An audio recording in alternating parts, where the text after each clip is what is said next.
After gazing upon the golden statue of tax revenues, our hero quickly shares the letters he received from the local agencies.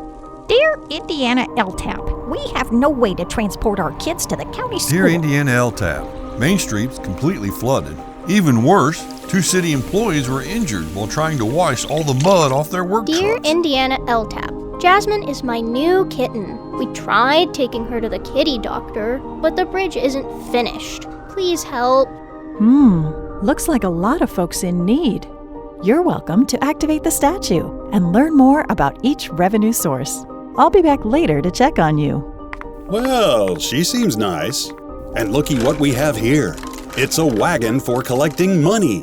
And before we go any further, just to make it easier, any money that flows into a barrel gets distributed at the state level. Treasure chests, on the other hand, contain portions of money that can be used at the local level for counties, cities, and towns. Makes sense? Don't be afraid, Joe. Pull the lever.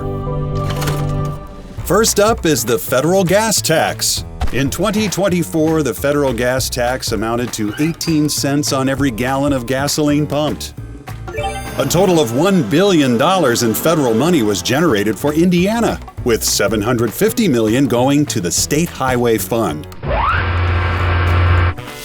And here we go. $750 million to be accessed by Indiana's Department of Transportation, what we call INDOT.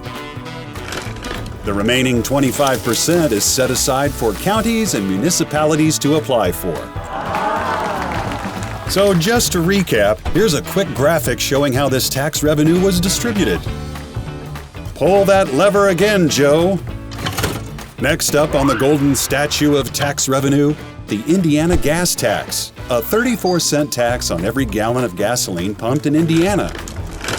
Just last year, the Indiana gas tax revenue totaled $963 million. 70% of that is placed into a treasure chest labeled Motor Vehicle Highway. And if that isn't the perfect name for a road funding account, nothing is. Another 23% of the Indiana gas tax revenue gets poured into the Highway, Road, and Street Fund. Wait, Highway, Road, and Street? Isn't that the name of a heavy metal song? Highway, road, and street. Highway, road, and street. Highway, road, and street. On second thought, maybe not. Anywho, we'll be taking a closer look at both the Motor Vehicle Highway account and the Highway, Road, and Street account in the next video. Finally, the remaining 7% of Indiana's gas tax revenue is placed in a wood barrel, destined for the State Construction Reconstruction Fund. Again, you can see how this tax revenue was distributed across several key funding accounts. Pull that lever again, Joe. Ah, yes, the Indiana gas use tax.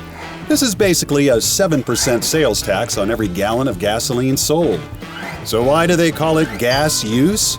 Well, that's because it's based on the previous month's average price of gasoline, which means that monthly revenues from the gas use tax will fluctuate as the price of gasoline either increases or decreases. Last year, the gas use tax generated nearly $665 million and was distributed 5 ways. 34% of gas use tax revenues, or $228 million, go directly to the State Highway Fund. And then 21% to the State General Fund for uses beyond road funding. Another 21% is placed in a blue treasure chest labeled Community Crossings. Hello! No, not that community chest. This funding account represents the Community Crossings Matching Grant Program in Indiana. Another 14% of the gas use tax went into the Motor Vehicle Highway treasure chest. And finally, 8% allocated to the Transportation Flexibility Fund, which basically gets transferred into the State Highway Fund unless the governor decides to use this money for something else. Again, remember, the gas use tax was distributed 5 ways. Next up on the golden statue of tax revenue, it's the special fuels tax. I say there, special fuels? What's so special about them? Well, for starters, it's a 57-cent per gallon tax that's generated by vehicles that travel in Indiana and run on alternative fuels like diesel, biodiesel, or natural gas products. And no, this tax does not include hybrid or electric vehicles. Very well then, carry on. Recently, special fuels tax revenues amounted to $618 million for Indiana. 74% of that revenue goes to the motor vehicle highway chest. Another 25% to the highway, road, and street chest.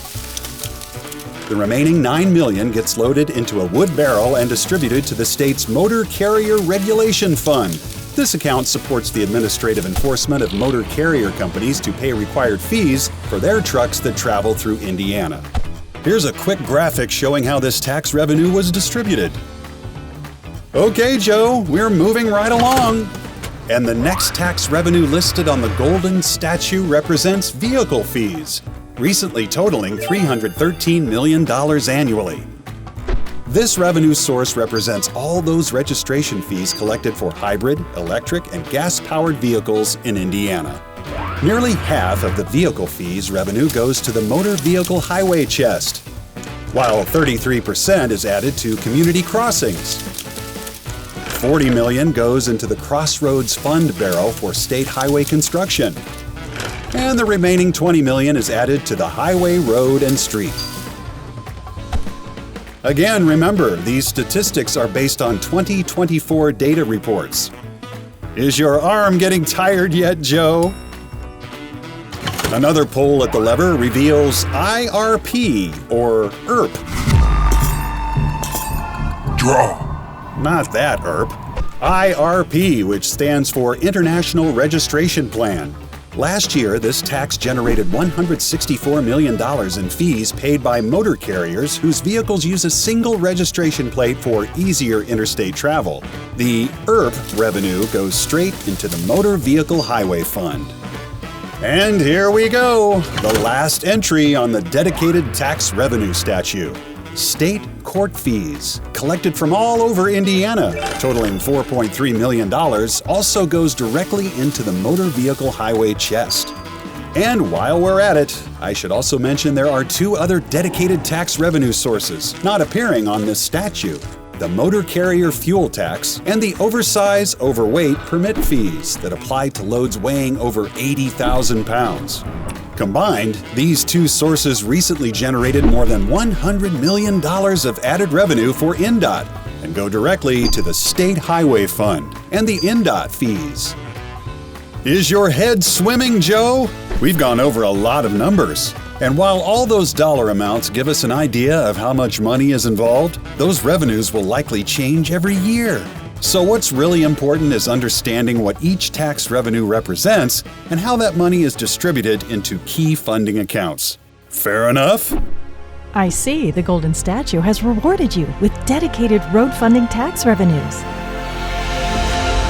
From here, the money will be sent to the disbursement den to be divided further and then dispersed. So climb aboard this wagon train and follow me.